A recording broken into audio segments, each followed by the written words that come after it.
because I think sometimes the root of all of our problems has one common denominator.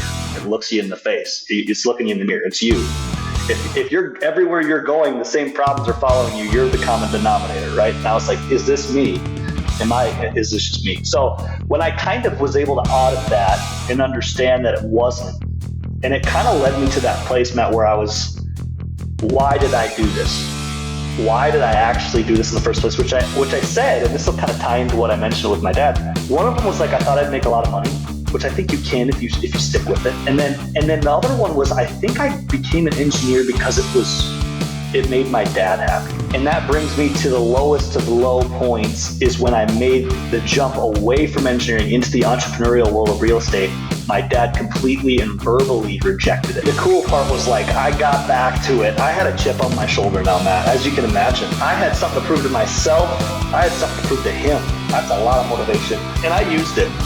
So Kyle, welcome to the Eternal Optimist podcast. It is an absolute pleasure. It's always a pleasure to see my friend Kyle Reedstrom, who is one half of the championship dodgeball winning team at the Front Row Dads retreat this year. So great to see you.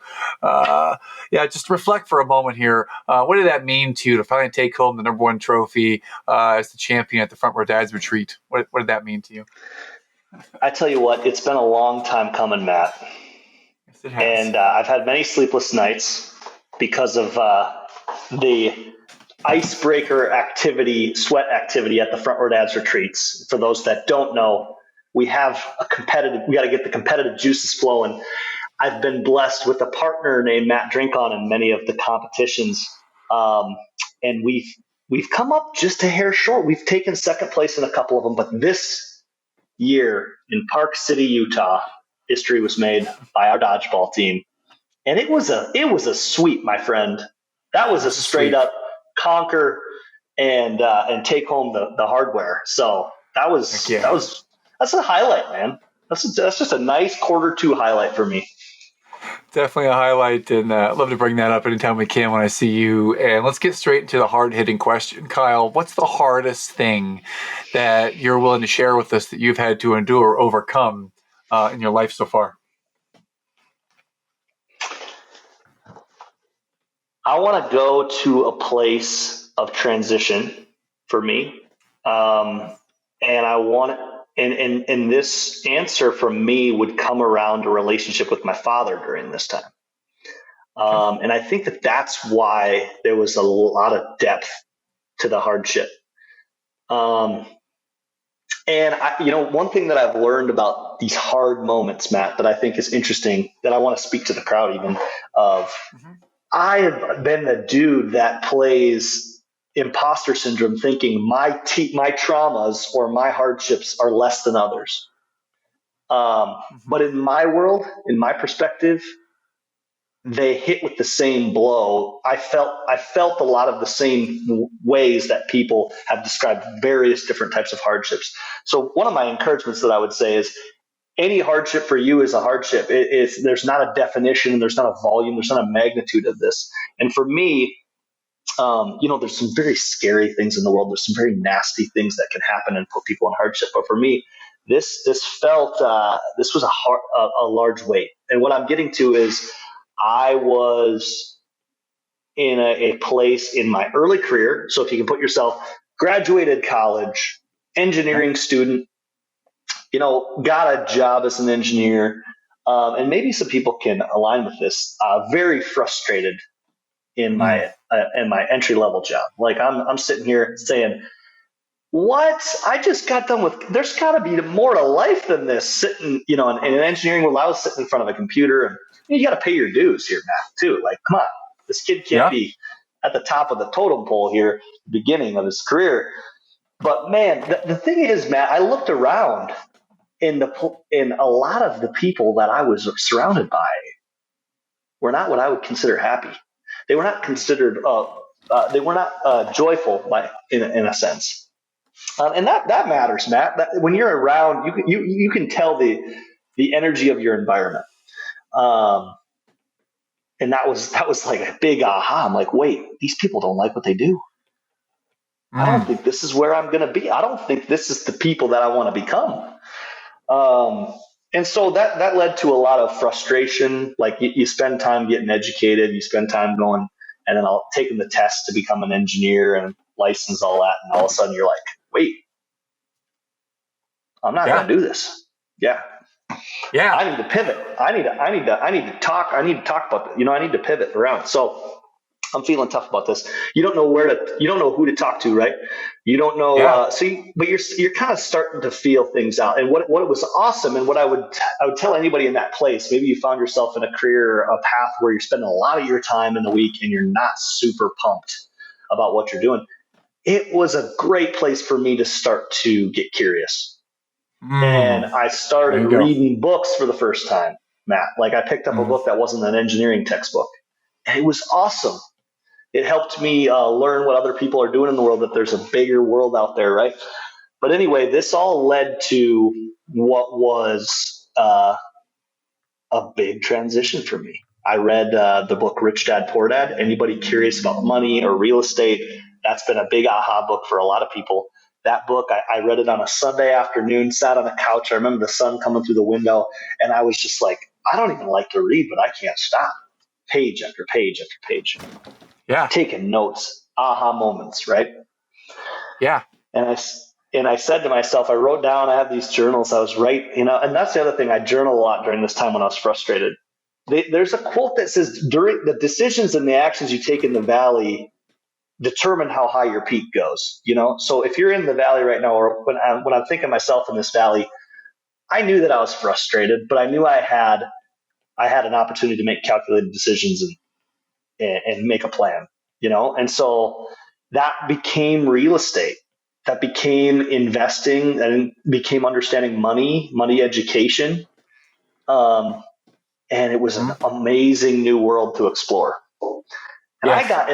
And during that time, Matt, I actually realized I got into engineering because I thought that I would make a lot of money, which I'm not Ah. saying engineers, I'm not Mm-hmm. saying engineers don't make a lot of money. I think engineers that own engineering firms make a lot of money. But I was like, that's really the root of why I got to be, in the professional industry of engineering. I was like, oh, that wasn't the right reason. Yeah.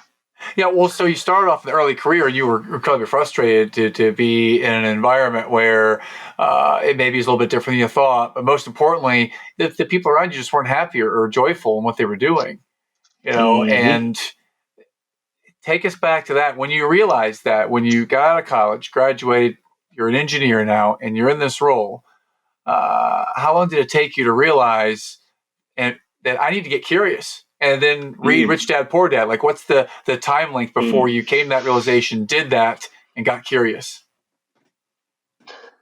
So I love the idea of being a light, even if you're in a dark place. So I said, I Mm, don't want to be just a product of my surrounding.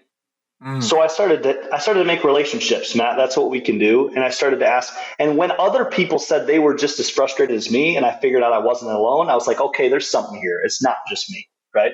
yeah, When I started asking my managers and everything what their goals were, what their lifestyle was like, and everybody was financially stressed, time stressed, overworked, um, overweight, not fit, like these things like yeah, that were not healthy in a lot of ways. It's like, oh, is this a product of just them as a person, or is this a theme, right? So I just kind of started to take note of the surrounding. And then the big thing for me was life is about experiences, life is about lifestyle. And I just looked at like, hey, who's traveling? I can't tell you how many people I met that couldn't even use their vacation. They didn't. It's like they didn't know how to use their vacation that they were allotted to. They would let it expire year after year. It's like that blew my mind, man. yeah. I live in Fargo, North Dakota. Matt, we get good at traveling in the winters. I'll tell you that much. Yes. So, um, so those were some things that were like, okay, Matt, to answer your question, I kind of had to say, is this just me? Like, I want to be self-aware, you know, Okay. because I think sometimes the root of all of our problems has one common denominator. It looks you in the face. It's looking you in the mirror. It's you. If Mm, you're everywhere you're going, the same problems are following you. You're the common denominator, right? Now it's like, is this me? Is this just me? So when I kind of was able to audit that and understand that it wasn't, And it kind of led me to that place, Matt, where why did I do this? Yes. Why did I actually do this in the first place? Which I said, and this will kind of tie into what I mentioned with my dad. One of them was like, I thought I'd make a lot of money, which I think you can if you stick with it. And then the other one was, I think I became an engineer because it made my dad happy. And that brings me to the lowest of low points is when I made the jump away from engineering into the entrepreneurial world of real estate. My dad completely and verbally rejected it. Oh, man. Can you take us to that conversation? I'd love to go. Sorry to interrupt. Can you take us to that conversation when you shared with him, please? Yeah. So 50% of the people in my life were like, Kyle, that's an amazing decision. I'm so proud of you. I know you've been frustrated. I've been waiting for you to make a move, and it looks like this is going to be awesome for you. And the other 50% of my life were like, oh my gosh, is he stupid? Why is he leaving that? What is he thinking? This is dumb.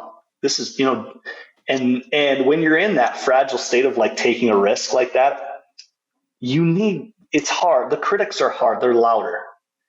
And the support is needed, man. I just needed people to cheer for me. My mom was that. My mom was like, dude, you're going to do great at whatever you do. I know you. And my dad was the one, and I'll take you there. Like you said, I want to be vulnerable because I think people might have similar stories out there. It was Easter 2015. I had waited till the last minute to actually tell my dad what was going on, which was me becoming a real estate agent, getting my real estate license. I had already gotten it. And I had told him that weekend before Easter. And I think it came in the form of a text message that was like, yeah, this is official. But he had kind of heard from my mom, whatever. And we were at a family event for Easter. And what happened was the topic came up of Kyle's changing paths with what he's doing. And I remember being in the other room, and my dad decided to voice his opinion about that in a joking way, and essentially just made fun of what real estate agents are, one step above a car salesman. All these things in my head that I kind of was like holding me back. And they were kind of confirming some of these things I was scared of getting into sales, all this stuff, getting into the entrepreneurial world. Entrepreneurs don't make any money. Start your business, you can fail flat on your face, all these things. And he essentially, called me stupid in front of my aunt's uncle's family, cousins, right? I was in the other room. And I'm sitting there. I wasn't there to defend myself. Thankfully, I didn't jump into verbal defense, but I was boiling. I was super tough to my ego. I was already fragile in that. And I'm sitting here saying, F you, man. You're the one dude in my life that I need the most support from in this moment. And I just listened to you. I listened to what you actually had to say. And you didn't even say it to my face, Yeah. And dude, fast forward to I drove home. Because it was a family event. It was a holiday. There was alcohol. There was drinking. Fun was being had. I drove the family home. I remember my dad sitting in the passenger seat. I'm driving. My mom's in the back seat. My brother's in the back seat. And Matt, to this day, the most painful part of it is that my mom and brother had to listen to me essentially tell my dad how I felt about that. And essentially I told my dad, I know you're not on board with this. And if you don't get on board with it, I'm never talking to you again. I don't respect you. It doesn't sound like you respect me. You're not the leader for me. You're not, this was this moment, Matt, that sometimes I've heard this is like the death to your father moment. Like this is where it's no longer father son. This is like, I need to go. And it was a crazy, It was a crazy moment. There was a lot of tears. There was a lot of anger. He didn't fight it. He just listened to it. And it was the worst things I've ever said to my dad, ever. Yeah. Worst words I've ever said to anybody, and it was all just anger and defense, man. I was just broken up. So, Yeah. Well, thanks for having the courage to share that, Kyle. And, I want to honor you for that. And I think you're sharing a story that a lot of us might be able to relate to. My story with my dad and being an entrepreneur is eerily similar to that. So I appreciate that you had the courage to share that. And now that was 2015 when you became a real estate agent. So I'd love to walk forward from post that conversation. Was there a moment when you started as a real estate agent up until now that you realized that this is my calling and this is what I'm meant to do? Take us to that time, if there was a moment when you consciously became aware that this is I love this and this is my calling. well, dude, the cool part was like I got back to it. I had a chip on my shoulder now, Matt, as you can imagine. Mm-hmm. Like I had something to prove to myself. I had something to prove to him. That's a lot of motivation. And I used it. But I didn't know how the heck to do sales, man. I was coming from an engineer, but here's the thing. I always like to be around people. I had that going for me. I was more of an extroverted engineer as it was. And I went to my mentor at the time and I said, how do I sell a house? How do I sell? And he literally said, you never sell. You just go and all the people, all the relationships that you've let lay and that you've kind of not fed very well, you haven't watered those plants, go back, be a better friend, add value to them, check in with them, take them out for lunches, happy hours, coffees, and just do that all week long and be a really energetic connector for people and just go out into your community every day. And I said, so just go be a great friend to everybody? He's like, yep. I said, I can do that. And Matt, to answer your question, that was the moment when I started to re-engage with my community, my people. When I started to form community, I started to create community myself, and people were drawn and attracted to that. Dude, I was having the time of my life. That was a blast. People are the best part of everything you do in life, and they're also the hardest part of everything you do in life. You know what I mean? What do you mean by that? Please go deeper into that. Dude, because dude, we're humans. We're so complicated. I'm complicated. I'm a client for some people, and I am not an easy client in some senses. But at the end of the day, if you can relate, if you can get on the same level, you can get to the same side of the table with people. It is so much fun. There's so many. I always say, like, even when the hard times happen, if you can link arms, you can own things, not make excuses, not point fingers. Some of the hardest times I've had with clients, we've become the closest at the end of the day. And so I realized real quickly, like, I should have always been in the business where I get to see, talk to, serve, engage with people all day, every day. Because every time I do it, it gives me energy. And if anybody can relate to that, and maybe you're not meeting new people daily, weekly, like after this podcast with you, Matt, I'm going to have more energy than when I started. That's not for everybody. That's not for everybody. But some people are going to listen. And if you don't put opportunities for you to meet new people and serve people every day, you're just not tapping into the energy that's out there for you. So that was the aha for me, man. I was like, oh my gosh, this is it. I always needed to be doing this. I just didn't go to college and say, oh, I'm going to get a sales degree. I don't even know if there is that, probably a business degree. But yeah. Yeah, I couldn't agree more that the most rewarding, engaging, like amazing things in life all come with community interactions with other people, and also it's the hardest thing too, because people have emotions and they're real and they have complications and things, and it's not a perfect system where everything is just workflow, perfect. There's reality to it, but I totally agree. I totally agree with you. So I'm curious if you can walk us on the journey, real estate agent to where we are now. You've gotten some feedback that just go talk to people, and you're energized by this. You fell in love with it. So what happened when you got that feedback and from then to now, Kyle? Yeah. So that was the beginning of like discovering who you are and what your strengths are. I've always been a big guy of like, I try to play into my strengths, not focus on all the areas that I'm lacking in. And so I was like, I even did the in the book Who Not How. I believe that's the one that we've read that. A lot of us have read that one.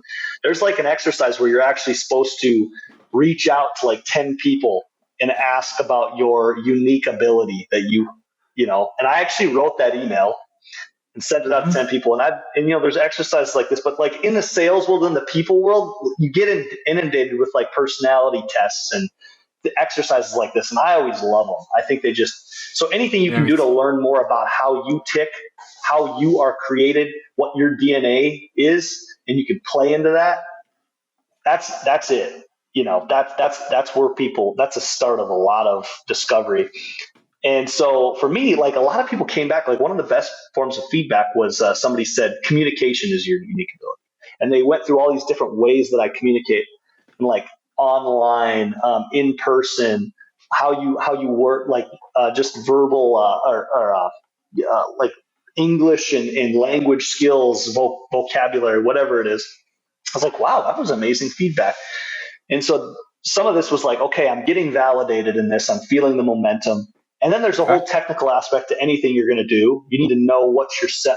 I needed to learn a lot about houses and a lot about contracts and legal and representation and fiduciary. So those were like the schoolwork stuff, which I also was like, once you're learning about something you're interested in, which was, again, remember the first book I read, real estate. Yes. So it's like now I'm mixing people and real estate. This couldn't be a better match. I was able to climb the ladder and become the top salesperson at the brokerage I was at, which allowed me to start leading, which was a whole nother world, man. I was like, wait, I love people. What about leading people? This is again some of the source of my most amazing joys in my life of watching people that I've served as a leader flourish, but also some of the most painful time sucking, energy sucking moments as in leading people. So it's like these crazy highs and lows, but that was a big time horizon I wanted to chase. Was able to lead a couple teams at that brokerage until I, in 2020, was able to start our own real estate team. And the cool part along the way, man, is I got introduced to like the world of business and the community of people and how they live their lives, run their careers, start their businesses, make their money. And it's just like, man, we live in the greatest country in the world. If you look around, it's just unlimited opportunity if you really look around. And so I started to tap into that. We were able to get into investing in properties, quarterly. We were buying properties, which is why I really wanted to get into real estate in the first place. We were able to start a property management company. We were able to get involved in different real estate funds that we organized, so we were able to play into a lot of these little pods around real estate, which, man, like how fun is that? And so that's kind of where we find ourselves today, is just flexing that entrepreneurial muscle, but also flexing a healthy amount of focus on moving the needle on each of those businesses. And now we have a team of about 7 in our own brand called Midwest Invest Realty Group here in Fargo. And dude, it's a joy for me to see our guys and my wife's on the team. All of us are moving, shaking, doing stuff, but then we all have a goal. Why do we do this? And it all has to stem around our one thing brand, which is kind of the neon sign you see behind me. We call ourselves Passive 25K Group, which is all around everything we do needs to move towards $25,000 a month in passive income and crossing that finish line. And then once we do that, we want to help other people on our team and outside of that do the same. So. Awesome. Yeah, I'm so glad you shared that story about why the 25K, like passive 25K behind you. Because I had the privilege of being on your podcast. Passive 25K podcast was awesome. And just hearing you share the story and knowing you have the podcast, you have property management, you have real estate properties, and even hearing that your wife is a part of the organization. What's that like working with your wife in side-by-side business? That's got to be interesting.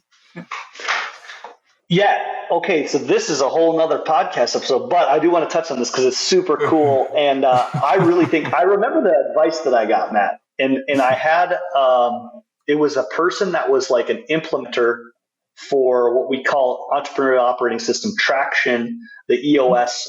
There's a book called Traction, if you don't know what that is. And he said, wait, your wife is familiar with real estate? I was like, yeah, she's actually an accountant right now. That's what she does, but she's really knows a lot about real estate and she has interest. He said, if you can be in business with your wife and you have confidence that you guys can work together, it's 100% the best route you can possibly go. And I was like, wait, all I've ever heard is some doubt and some shade around like, oh, you might not want to mix business and, be in a marriage together. And he's like, no, undoubtedly the best businesses I know is when a husband and wife have alignment, they have unity, they have a clear vision that they're both chasing, and they're both vested, and they both sit in different seats. By the way, they sit in the seats that they're supposed to. I sit in the seat where my strengths are. She sits in the seat where her strengths are. And if you can have clarity in that, it's the best way you can operate a business. He said. And I was like, well, shoot, Haley and I need to talk about this. And that was where there was a lot of similar themes for her at her accounting job, where she was looking around and she wasn't seeing a lot of the leaders that she wanted to become. And she wasn't seeing a lifestyle that she wanted when she had audit accountants that were FaceTiming their kids at 8:00 at night and wishing them good night in bed. And that she said, that's not the life I want to live. And so we said, well, do you want to stay? And it all came to a head around COVID. Her boss said, you need to come back to the office. COVID's over. And we said, and she was working from home and she loved it. And we said, do you want to do that or do you not? And that was when we pivoted, man. And so that was 2021. And she's been in our world. She helps with our short-term rental portfolio with furnishing properties and designing. She sells houses. She actually has a side business, baby Quip, where actually it's like renting out baby equipment for people. Like we use it when we go to Arizona, where we don't haul strollers in car seats and all these toys and books and everything. We just rent it there, and then so we actually have that little franchise in Fargo. She has a business around that. So yeah, it's been fun because. Super cool, man. I'm looking forward to putting that in the show notes. I had no idea there was another business we're going to talk about, Baby Quip. What's the website for that? Babyquip.com? What is that? I think it's Baby. Good. If you Google Baby Quip, it's a really cool way.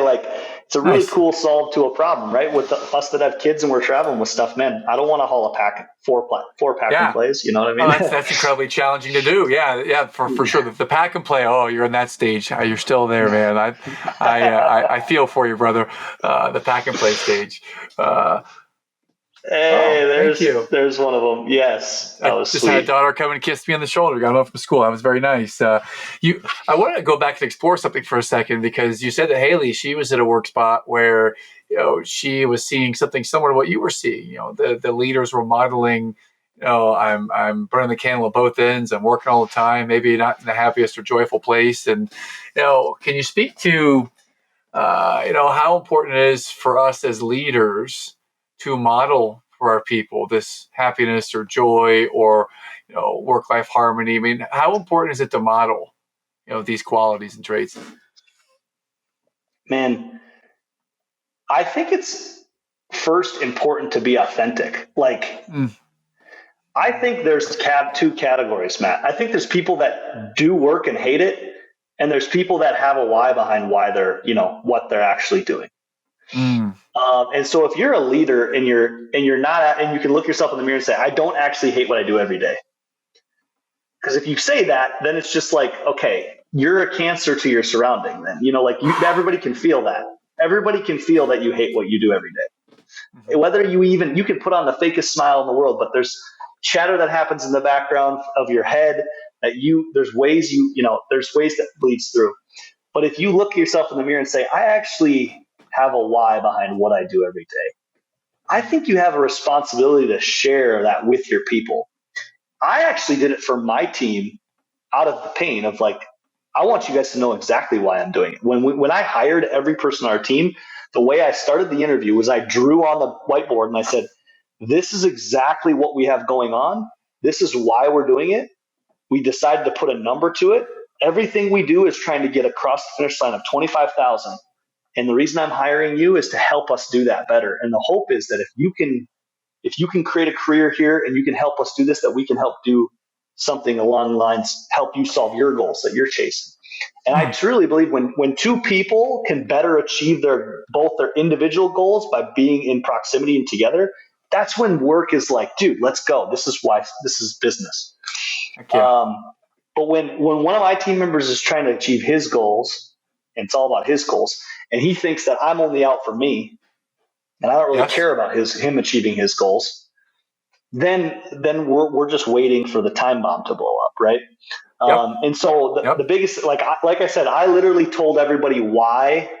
And the reason why, by the way, is we believe that if we can get to a place, which is the buzzword, but it's if we can get to a place of financial freedom, which is what 25,000 represents for us, we can then start to have time abundance, and we can start to pour our time, our options with our time into things that fascinate us and solve problems that are huge in this world.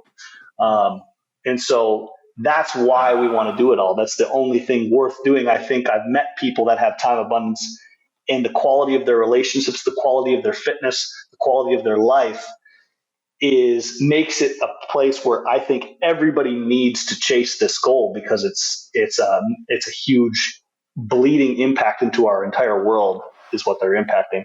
And so I'm giving that speech in the interview. And there's no question on why we're doing what we're doing after that. But as a leader, Matt, and to answer your question, why can't we start to have the meetings not around KPIs and not around, hey, what did you do last week? What are you going to do this week? What's due at the end of the month, end of the quarter? Okay. Like, here's why I do what I do. Why do you do what you do? How can we both accomplish what we're trying to achieve here? Because then, dude, everything else works. Everything else flows. Yeah. I often say coaching calls to people. I think it's very aligned with what your leadership style sounds like. Is that you're authentic, you're curious, and you're sharing why this is so important. I want to know for every person on my team, every person I coach, I want to know what's most important to you. What might success look like? What are the biggest challenges you're facing? So we can craft and create together what that game plan might be. I want to know, and if I would challenge any leader out there, if you don't know the why of each of your people, if you don't know what matters most to them, then that's on you, Mr. or Mrs. Leader, to own that. I don't know that. I feel that I might be able to better serve my team if I do that. So I'm glad that you totally believe this, that knowing the why, sharing the why, super important. Super important. Oh, and by the way, this changes a lot. Like we have to revisit this every quarter. Like that's the whole system. Like every quarter we sit down, we say, why are we doing this all? Well, we know 25. Well, why are we doing the little parts? Why are we doing the little thing we think is going to get us there? And it changes. Like we've had people get in new relationships. They have different whys behind what they're up to, what their goals are. One of the guys on my team really wanted a Tesla, and he had a really cool reason why and why he supported that whole brand. But that changed for him, and he was saving up towards that. He had saved like 60% of what a Tesla costs, which is a lot of savings. And guess what? His why shifted, and it was an amazing aha for everybody. And everybody was cheering him on. And it was, what if we would have breezed over that and just assumed that was his why forever, right? Super important point. I mean, you could have someone joins a company and you ask them what their goals might be, and then maybe at the annual review you might ask them about their goals. I'm totally with you. This is something that I would encourage people to revisit it regularly, to reconnect people to their why, reconnect people to what matters most to them, and keep that loud and front and center for everything. So you've mentioned a couple of things I've made note of: curiosity, authenticity. What might the core values be of the Passive 25K group and anyone that works with you? And what are these core values that are most important to you, Kyle? Yeah. Okay. So first off, there's a lot of months, many moons when I would have had to come up with some buzzwordy answers for this. Yes. And so I finally And this was a little while ago. Again, our quarterly meetings prompted this, like, hey, we need to define what actually do we value. And I like that question better. Like, let's come up with core values. All of a sudden, people start saying things like, we like it when people are like have high integrity. Well, yeah, I like that too. But like, what do we actually see ourselves valuing Okay. on a weekly basis? And that led us to core value number one, which is lifestyle is greater than sign, from math, because I'm a math nerd. Okay. Lifestyle is greater than career. Okay. And lifestyle is greater than career is one of our favorite values because it's literally the way we shake everybody up and say, hey, when's the last time you traveled? When's the last time you experienced things in your life? When's the last time what's your date night schedule look like? When's the last time you spent time with your mom and dad, brother, sister? When's the last time you did a solo trip for yourself and an adventure? Did Mm. something new. This is what lifestyle can be. And Okay. lifestyle is your design. What does your workout regimen look like? And so lifestyle always trumps our career. And if it doesn't show up in your calendar, it doesn't exist. And we have Mm. had quarters where we looked around and we said, okay, and we have to defend our values every quarter, by the way, Matt. So every quarter we have to say, hey, if we value lifestyles greater than career, how did we show that in quarter two? That's what we're going to ask in about a month. And I'm going to Okay. say, I took an amazing trip with my road trip with my family to Idaho. We spent we spent a long weekend with my parents down the lake, got grandma and grandpa time, and Haley and I got a date night during that. I worked out 16 times each month in quarter two. Okay.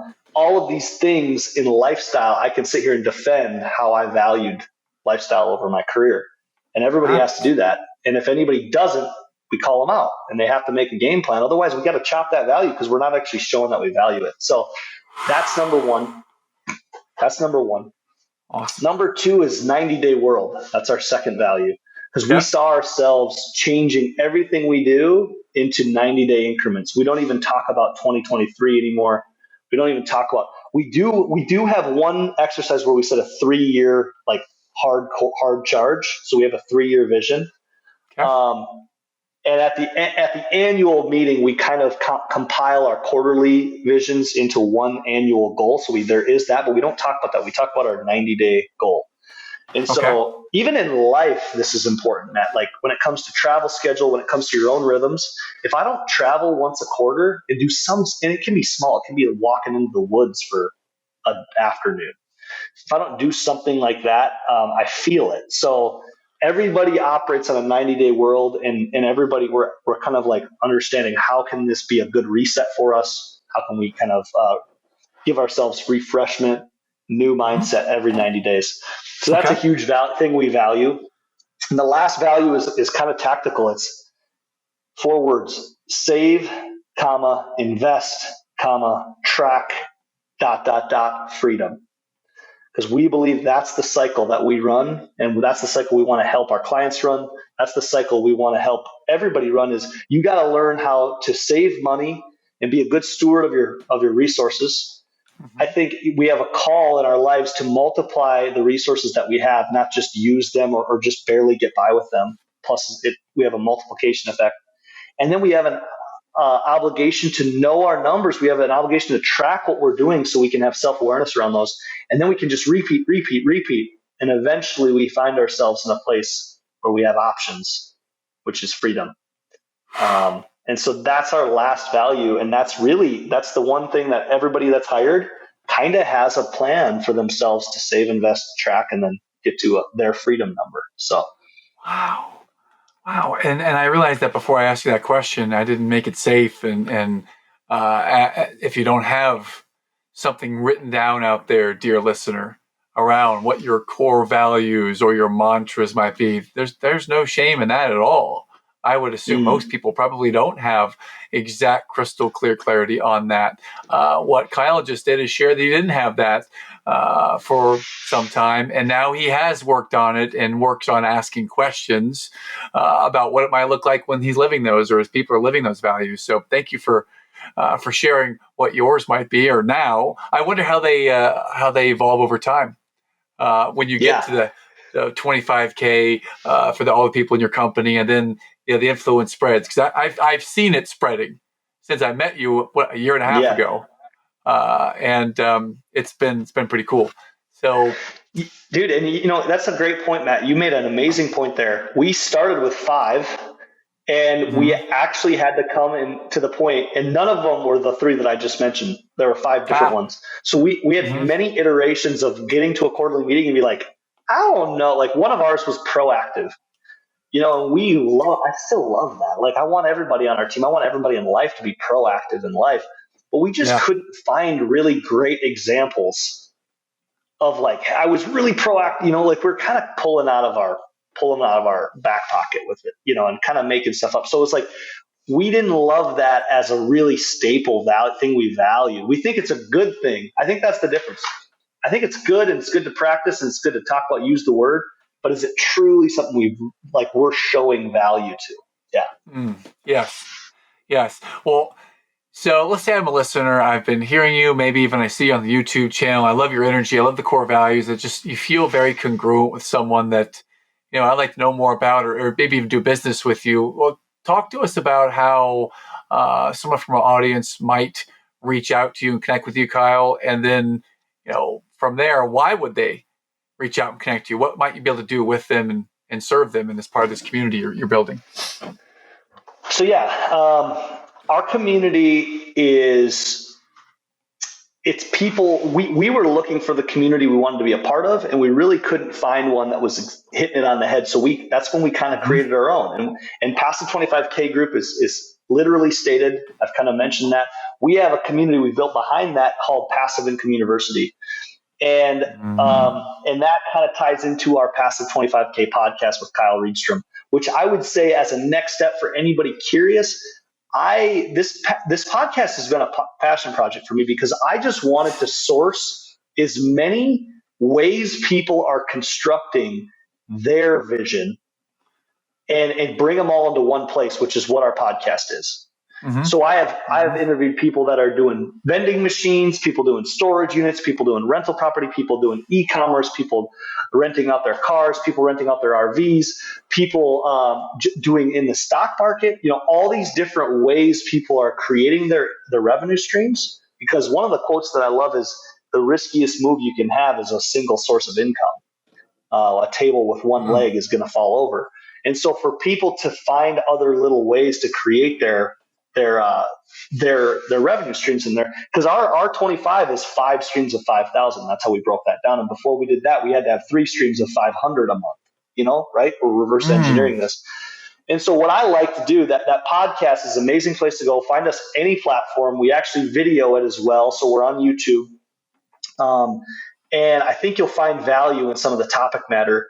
The upcoming episode that we have is on taxes, and how to start to partner with the government and reduce your tax burden, which is amazing content. I know it sounds dry, but it's about keeping more of the money you make, rather than being smarter, not working smarter, not harder. But if you listen to that and you're drawn to it, you're drawn to a guest, I would love it. I always have a call to action for you to reach out and talk to us about your story. What's going through your head? What are the streams that you're thinking about set up, or already have set up? And what I do is, I personally do those conversations, and they're my favorite. They're free conversations. We usually go for 30 minutes to an hour, and it's super fun to just hear people's vision for what they're planning. And then the cool part is, we have just a ton of resources. And if there's an opportunity for us to partner or get in community, that's when we can talk about that. But it's really, really fun to just have those conversations about what people's plans are, man. Mm-hmm. Yeah, I mean, call me a nerd. I'm okay with that. I love to have that conversation too. The plan of how we're going to get to that exact target you're talking about. So I love the conversation, and I love the nugget you just shared. I hope the listeners caught it. Is that Kyle may have started at 3 streams of income at $500 a month each, and then evolving that to 5 streams of income at $5,000 a piece each month. That's how you get to $25,000 a month. So I love the way you're reverse engineering that and building on it as you go along. We'll have all these links in the show notes to our listeners, so feel free to check those out. And Kyle, I'd love to ask, if someone they're anxious, they're on the bench a little bit here. They've not begun their real estate portfolio yet. They're not sure how to get in. and maybe they're a little bit feeling guilty or a little bit ashamed that I should know this stuff. I should be doing something. I just don't know how. How would you coach someone who's anxious to get started? They can definitely do it. How would you respond to them? I can empathize for that person. I was that person. And it's what we call in the real estate world specifically analysis paralysis, because you're just accumulating data. And I always say the pendulum of business for me has been a swing over to accumulating data and analyzing decisions, and then action. And if it can't stay on one side, it's action. Because if I was going to tell you examples of things I've learned, none of it would be stuff that I've read in books. It would all be things that I've actually done and screwed up, or worked with people and met people that have done things and taught me, people that have taught me real life examples before I walked that path. So again, taking action, and action can be in the form of hiring a coach, hiring a group, coordinating with people over coffee, reaching out to authors, reaching out to podcasters. Can't tell you how many people stay intimidated of reading a book, being really drawn to the content matter, and then like, well, I can't reach out to an author. I reach out to almost every author that I read a book that I'm super drawn to. I get like jacked on. I'm like, I got to meet this guy, Yeah. And we kind of have to have that ignorance.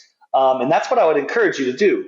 Let's say if you've heard anything here, reaching out to Matt, reaching out to me, this is an amazing first step, because everything that's good that's happened and anything that we've done that I've explained has always been a who, not a how, right?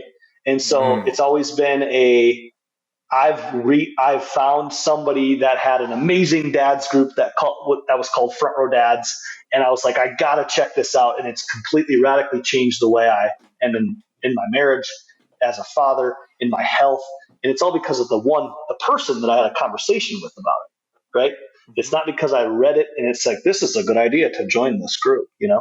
And so I would say if you're sitting on the bench and you're scared, or you haven't acted and you're maybe like kind of down on yourself about that, who's one person you can have a conversation with about this? Who's maybe one step ahead of you, or maybe even at the same level as you? The cool thing about our journey, Matt, is we're on a journey to 25,000 a month, but we haven't made it there yet. We haven't crossed that finish line. A lot of people ask me that question. We're about halfway there, and as we do the numbers every quarter, we're making slow progress to it. And I love that, because I'm in the game too, and I want to be in the game. And being in the game with someone and alongside someone is maybe the most value you can have. Partnerships happen, creativity happens. So I think your next step, if you're listening, is who's in your mind right now that's coming up, and who should you talk to about maybe this episode, and foster discussion around some ideas. Absolutely. Thank you for that advice. I'd love to ask you kind of to move to wrap things up here, Kyle. I'm looking at the lightning round. Ding, ding, ding. Welcome to lightning round here. We're going to ask you a couple questions here real quick. First response. I'd love to ask you, when you hear the words Eternal Optimist, what does that mean to you? Eternal Optimist. What it means to me is optimism. Optimism to me, when I hear it in that sense, is not something that just comes and goes. It's something that you've decided that's going to be a part of your like a commitment to yourself each day. It's going to be, whether the times are good, whether the money's there, whether it's not, whether the relationship's going well, or whether you're in a valley working through some things. Are you choosing the glass half full? Which is, again, amazing little logo right there tied in, right? That's the power of that in my life has been huge for me to continue to choose the light side, the hope side of the cup, rather than despair. Because you have a choice. You walk through the gates of defeat, or you're going to say, there's one more thing I can do. There's one more thing I can own. There's one more excuse I can forget. And I think that's the thing. Like, it's either you're committed to it, or you're not. It's not and so eternal. That's Eternal Optimist to me. I like that. I like those two words together. Thank you. I love the word when you say there's one more thing that I can own. So I love that you're all about owning your own stuff. So let's go to the next question. You've already mentioned Rich Dad Poor Dad as a book that's had an influence on you. Is there one or two other books that you might recommend that have had an impact in your life, Kyle? Yeah, there's a lot, right? I think reading, there's wisdoms and superpowers in the pages of books. If you'll find them, and all of a sudden they'll hit you. Um, I want to go to a really simple one. I don't even think it's well known, Okay. but I think it's super healthy, and I like to do this every now and then. I think energy around money is really interesting. I think it can be good and bad, and all of a sudden, I like to think of money as like a relationship. Think if you like lived in a house and you're in a relationship with money, and like think if you never talked to each other or you never saw each other. If you had bad interactions constantly, you would not have a good relationship with money. And so, one of the books I'm reading right now is actually called The 30-Day Money Cleanse, and it's a super cool quick little boot camp that reminds you of things you've heard before, but it's really good, like practical things to take inventory of your life. And I love like the quick little boot camp style of it. Like it's 30 days, 4 weeks. Here's the regiment. Here's what you're focusing on. You're writing down some really cool things. Amazing little book that I'm exploring. I'm listening to it on Audible, and I'm going to pitch that one to the audience right now. And it's kind of in our save category of like our Yeah. relationship with money matters, because if we can get really healthy here, Matt, we can get to the multiplication phase, and then we can track it, and then we can duplicate. Yes. Yeah, I love how you just brought back to your core value there of the save and the invest. I just totally appreciate that. It's all congruent for you. Cool.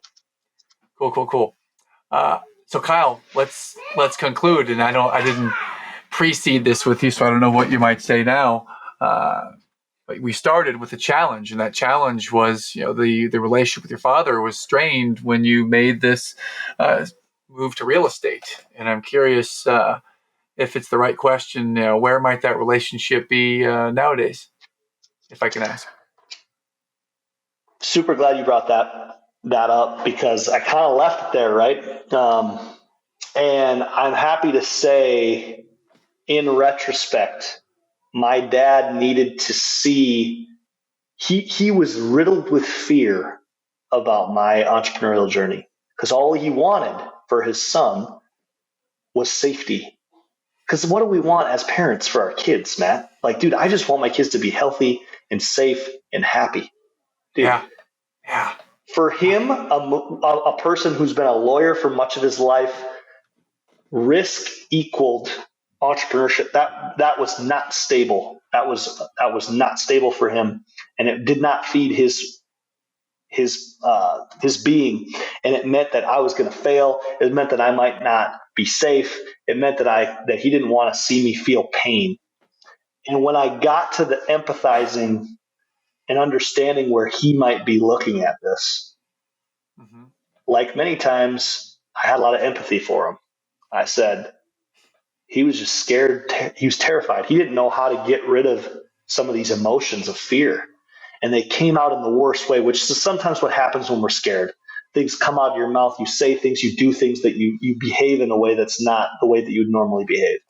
Mm-hmm. And so I was able to actually have a big exercise in my life around forgiveness, in the sense of, I had to ask him if he would forgive me for a lot of the things that I didn't bring him into, or conversation I didn't have, or things I didn't express to him, and ask him if he would forgive me, which allowed us to have an amazing reconciliation, and really was able for him to say, he's been my cheerleader all along, man. He's literally the biggest cheerleader I have in my life. Um, but for a moment there, man, it was tough. It was a tough relationship we had to work through, man. But man, Yeah. it's really, it was a good reconciliation, but it led to a huge personal growth place in my life when it comes to forgiveness and empathy. Mm. Well, Kyle, man, this has been great to have you on, and to hear some of the wisdom about community and about investing and about the journey, and having the courage to have discussions with, the important people in your life. You've exemplified your values today, and also to celebrate being a front row dad and winning the dodgeball championship too. But it's been great to have you on, my man. Just love you. Thanks so much for being here today. Appreciate you. Yeah, Matt, thanks for having me, man. I love what you're doing, and keep it up. The guests that you've been having on this podcast, anybody that's drawn to what you're up to, man, just keep being a lighthouse for these people, because I love what you're doing and the people that are following what you're doing. So, yes, sir. Well, before we wrap it up, I keep making this a little bit longer. I'd say this: you recommended me to someone recently by the name of Mr. Eric Hatch. And I met him, had him on the show. His episode might air before or after yours, but he was an amazing guest to have on. Can you share with us one quick thing about Mr. Eric Hatch that causes you to smile? Dude, Eric is the guy that got me into real estate. He's this dude that, I don't think I've ever said this to Eric, but he became my dad when my dad wasn't there. I'm like, dude, I followed you, man. I'm following you. And you know why? Because I love the way his heart worked. And I was part of a company where he led the company by using the word love a lot in that company. And it allows me to use the word love for people in my world, in my company. And that's not something that you always do in the business world. Some people might be like, we don't love each other. That was a word that was commonly used in where we were at. And so one of the things about Eric is, dude, he's a camp counselor that runs businesses, and he's never going to change that. And I think that more people should run businesses like a camp counselor, because it was majorly impactful for many people. Me being one of them. My stars were changed by Eric being a chapter in my book. Awesome. Well, Kyle, thanks, brother.